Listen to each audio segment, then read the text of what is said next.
Today, Mojang released the 1.20 update. So I decided to celebrate the release by looking back at the last 12 years of updates that Minecraft has had to offer us. We are going to be looking through all 20 major updates to the game and ranking them in this tier list. I've got 5 categories to place them in: revolutionary, game altering, decent, okay, and embarrassing. So let's go ahead and just jump straight into it. The first update that we're going to be looking at today is the 1.0 adventure update. This update added a lot of things that has to do with the main progression of the storyline in the game of Minecraft, such as adding the end dimension, adding nether fortresses, as well as things like brewing, enchanting, and breeding. Overall, with all of those monumental things, as well as the fact that it was Minecraft's 1.0 update, it will be going into the revolutionary category.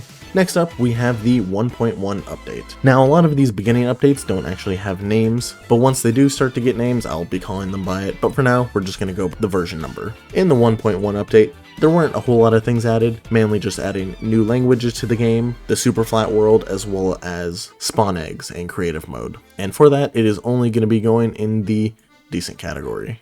Next up, we have the Minecraft 1.2 update. This update added a whole bunch of small things, such as jungle biomes, desert wells, abandoned mine shafts, bottles of enchanting, iron golems, and ocelots. So again, just a bunch of small things added to the game, and for that, it is going to be going into the decent category as well. Next up, we have Minecraft version 1.3.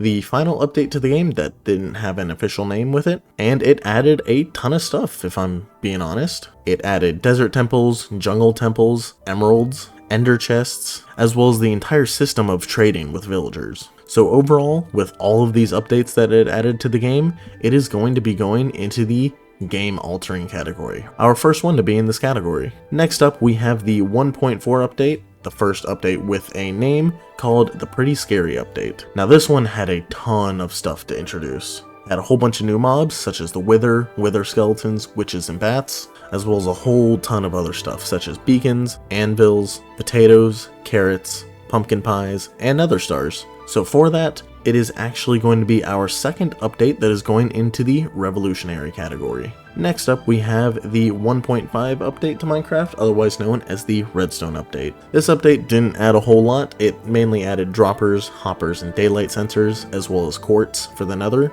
But honestly, that's about all that was added. So unless you're a redstone enthusiast, this update is probably going to go in the same position I'm going to put it in, which is the okay category. Again, I apologize to all the redstone enthusiasts out there. Next up, we have the 1.6 update to Minecraft, otherwise known as the horse update. As the name implies, it added horses to the game. It also added donkeys and mules, as well as leads, blocks of coal, carpets, and a few new commands. Oh, I also forgot to mention it added horse armor and name tags. But that's about all the additions from the 1.6 update. And for that, it is also actually going to be going into the OK category. Next up, we have the 1.7 update, otherwise known as the update that changed the world. This update added a ton of new biomes, a ton of new blocks, and I think a couple new mobs. It added things like taigas, flower forests, birch forests, savannas, and mesas. It also added a couple new fish, the salmon, clownfish, and pufferfish. Added a whole bunch of new flowers, wood types, as well as a few other things like podzol and packed ice. But the main drive of this update, along with all the other stuff that is added, is that it actually completely redid the terrain generation in Minecraft. So for that, as well as everything else that it added, it is going to be going into the game altering category. Moving from the 1.7 update, we have the 1.8 update, otherwise known as the Bountiful update. This update had a ton of random things added to it. It was less specific than updates before and after it, but it added a whole bunch of new blocks such as diorite, andesite, and granite, as well as ocean monuments and all of the different blocks and items that are related to that, as well as mobs. Added banners, slime blocks, and barrier blocks. So overall, it was a pretty decent update. And since it was a decent update, it will be going in the decent category. Next up, we have the 1.9 combat update. Now, I will get to the whole combat changes, but first let's go through the actual content that it introduced in this update. First, there were a couple new structures, such as igloos and end cities, as well as a couple new blocks, such as purpur, grass paths, chorus fruit, and end rods. But of course, the main focus of this update was the combat changes. Now, I believe that Minecraft's combat current day is a very well made combat system, but the state that it came out in this 1.9 update was absolutely horrendous. And I fully believe that to this day. There were many additions that were made in later updates that helped remedy what was changed in this update, and so without all of the changes that came in later updates, I believe that the combat changes that they made truly make this the worst update the game has ever had, putting this into the embarrassing category. Next up, we have the 1.10 update, otherwise known as the Frostburn update. This update added a few new mobs, such as polar bears, husks, and strays, and added a few new blocks such as magma blocks and red nether wart blocks, but other than that, that's literally about all this update had. And for that, it is going to be going into the okay category. Can't put it any higher than that. Next up, we have the 1.11 exploration update. This one had a little bit more to it. Adding things like evokers, llamas, vexes, and vindicators, as well as a couple of additions that helped remedy some of the changes made in the combat update, such as totems of undying, as well as the sweeping edge enchantment for swords. And I believe I haven't mentioned the woodland mansion yet, but they also did add that, as well as shulker shells and shulker boxes. But other than that, that was all this update had, so I'm still going to put it in the same category as it did the last one, which is the okay tier. Next up, we have the 1.12 the World of Color update. This update added 2 new mobs, the Parrot and the Illusioner, which the Illusioner has not actually been used in survival vanilla Minecraft as of yet, and we are reaching 1.20, so I'm not really sure why they still have it in the game, but they do. Regardless though, the main appeal of this update was the World of Color. They added concrete, powdered concrete, and glazed terracotta with 16 variants of each type of block.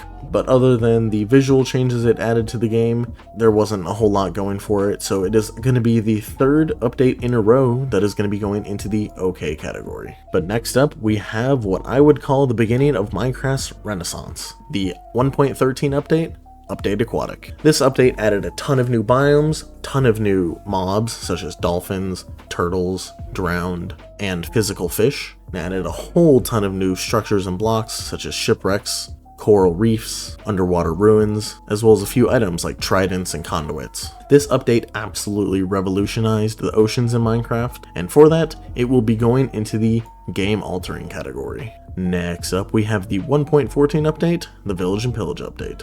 Just like the last update, this one was very focused on a specific thing, that being villages. It added a couple of new mobs such as pillagers and ravagers, completely redid the trading system in Minecraft, and added a ton of new blocks, especially utility blocks, such as the lectern, smithing table, blast furnace, and others. Overall, I believe that this update also managed to complete what it set out to do, which was overhaul the entire village system, and I believe it accomplished that. So it will be going into the game-altering category, just like the previous one. Next up, we have the Buzzy Bees update, which of course added the bees mob to the game, as well as honey bottles, honeycombs, and bees nests. As for actual content, that was about all this update had. Its main focus, along with putting bugs into the game, was squashing tons of bugs out. I believe this update alone managed to get rid of several hundred bugs that were in the game, as well as optimize performance for the game. And for that, since it had a lot of long-term thinking going into it, as well as because bees are just so cute, this update is going to be managing to get into the decent category. Next up, we have the 1.16 update, otherwise known as the Nether update. This update completely overhauled the dimension that was the Nether, adding 4 new biomes, a ton of new mobs, as well as getting rid of a few that we dearly loved, adding a ton of new items and structures such as the bastions and ruined nether portals, and overall just completely, overhauling the entire Nether experience. For all the massive changes that it did to the game that players still appreciate to this day, it is actually going to be our 3rd update to make it into the revolutionary category. And it could be argued that it was the best update that Minecraft has ever had. Next up, we have the Caves and Cliffs Part 1 update. Part 1 is where they added all of the new blocks and items and mobs that were going to be coming to the game. and they left part 2 for all the terrain generation as well as updating the height map for Minecraft. If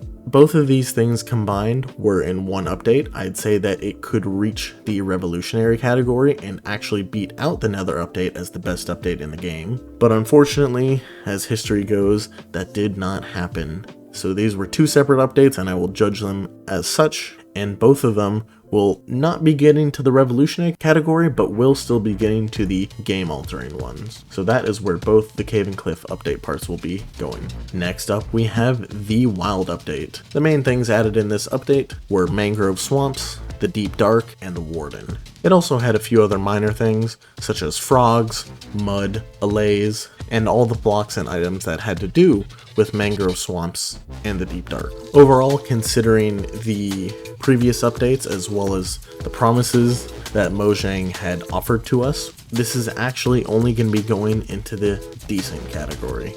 Next up, we have the final update, and the update that was released today, the 1.20 update, otherwise known as the Trails and Tales update. This update has got a ton of stuff to cover, so let's speed run through it. It's got bamboo in all its variants, the new cherry blossom forest biome, and all the wood variants it has, chiseled bookshelves, which allow you to directly place and take out books, decorated pots, the new archaeology system with its suspicious sand and gravel, as well as the brush and pottery shards, new smithing templates to decorate your armor, 2 new mobs, the camel and the sniffer, as well as the 1 new structure, the trail ruins. So honestly, this update is kind of all over the place. It's got a ton of random stuff to it, but honestly, I think after some of the mistakes that Mojang has had with 1.17 through 1.19, that this update deserves to go into the revolutionary category.